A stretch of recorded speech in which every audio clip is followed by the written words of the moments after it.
이제부터 이게 오늘 제가 방송에서 제일 하고 싶은 말은 바로 이겁니다.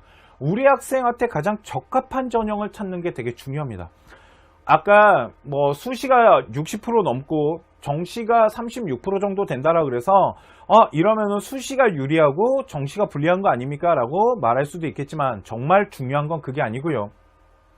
우리 아이한테 적합한 전형을 찾는 게 가장 중요합니다.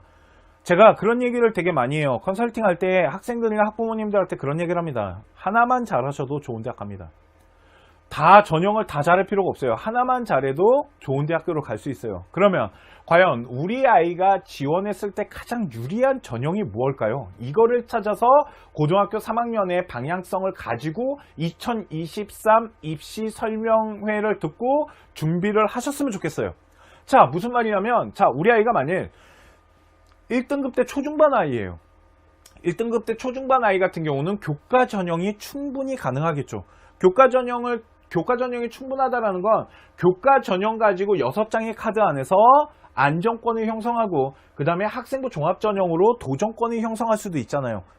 네, 이런 식으로 우리 아이의 라인을 어떻게 구성할 건지에 대한 기준이 있는데 그 기준선을 제가 오늘 좀 설명해 드리려고 합니다. 자, 보시면 교과 전형은 1등급 때 초중반 학생들 그리고 최하 2등급 때 중반까지는 교과 전형 가지고 대학 라인을 구성할 수가 있는데요. 자, 보시면 1등급 때 초중반 학교는 어디냐면 한양대학교, 서강대학교, 중앙대학교, 이화여자대학교 이런 학교들이 있습니다.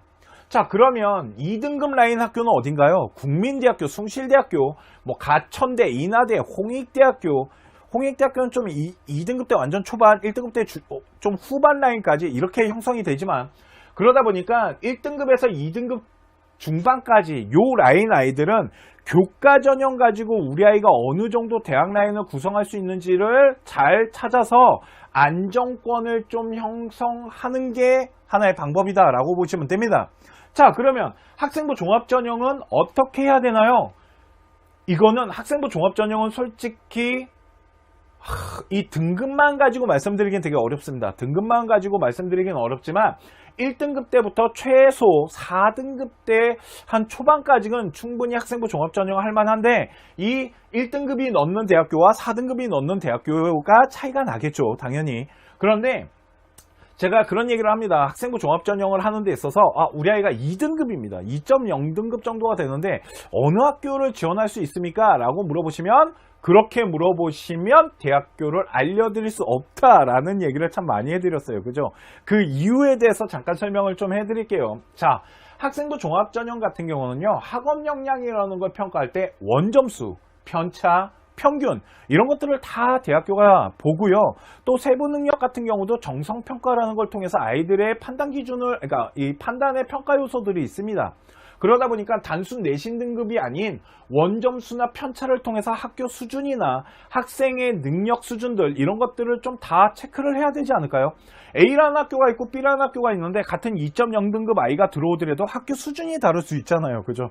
그렇기 때문에 이런 부분들을 통해서 학업 역량에 대한 평가가 일단 이루어져야 되고 또 하나는 4대 요소라는 걸로 평가를 합니다. 학업 역량, 전공 적합성, 인성, 발전 가능성 그리고 뭐 서강대학교나 한양대학교나 이화여자대학교처럼 전공성에 대한 비중을 조금 안 보는 학교들도 있어요. 그래서 제가 옆에다가 관심이라고 해놨는데 전공 적합성 말고 그 학생의 관심사 활동이 얼마나 생활기록반에 잘 녹아들어가 있는지 발전성에 대한 어떤 스토리들은 있는지 이런 것들을 조금 본다라고 보시면 될 것 같습니다. 그렇기 때문에 학생부 종합전형 같은 경우는 단순 내신 등급만 가지고 우리 아이가 어느 정도 대학교를 넣을 수 있습니다 라고 말하기는 좀 힘들어요. 대신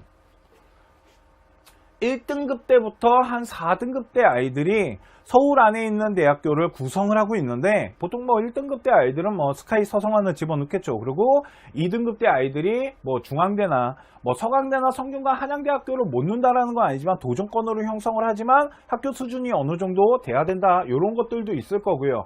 그리고 뭐 2등급 때 라인으로 뭐 서성환부터 해서 뭐 중앙대학교나 뭐 문과로는 뭐 경희대학교, 외대, 시립대학교 이런 데들도 다 2등급 때 라인, 건국대학교도 마찬가지고 동국대학교 때부터 이제 2등급에서 약간 3등급 라인까지도 이제 지원하는 라인들이 형성되거든요. 이것처럼 등급마다 학생들이 지원할 수 있는 학교에 대한 레벨에 대한 부분들이 좀 나눠지는데 진짜 말씀드리고 싶은 게 또 하나 있어요. 그게 뭐냐면 아마 2023 아이들도 그렇게 갈 것 같습니다.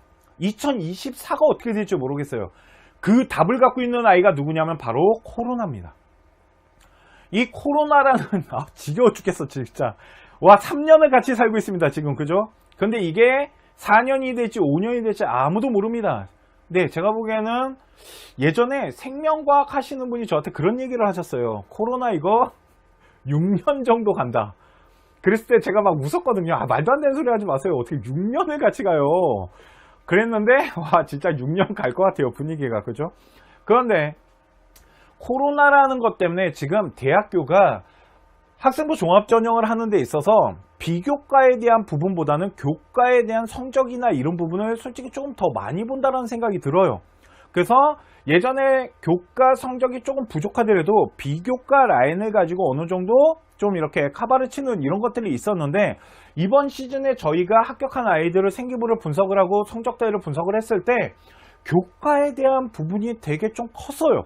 그러니까 비교과 생기부가 좀 잘 만들어져도 성적이 조금 부족하다 보니까 그 아이가 대학교 레벨을 높이는데 한계점이 좀 나타난다라는 게 저희 생각이었고, 또 이걸 가지고 제가 스터디라는 걸 하는데 이제 많은 대표님들이나 이 컨설팅 하시는 분들과 이야기를 했을 때 저와 같은 생각을 갖고 계신 분들이 생각보다 좀 많더라는 거죠. 그만큼 코로나로 인해서 아이들이 비교과 활동하는데 좀 한계가 있고 어려움이 있었을 거야. 그렇기 때문에 비교과 활동보다는 학업에 대한 부분을 조금 더 기준을 잡고 선발하는 라인이 좀 색깔이 나타나고 있지 않나 라고 생각을 하거든요. 그런데 이게 2023도 아마 영향을 줄 것 같아요. 그래서 비교과 활동도 중요합니다. 비교과 활동이 안 중요하다는 건 아니지만 비교과 활동보다도 교과에 대한 어느 정도 성적이 형성이 된 상태에서 지원을 했을 때 훨씬 합격할 확률이 높아질 수 있다 라는 부분에 대해서 설명을 해드리고 싶고요. 자, 그 다음 이제 논술인데요.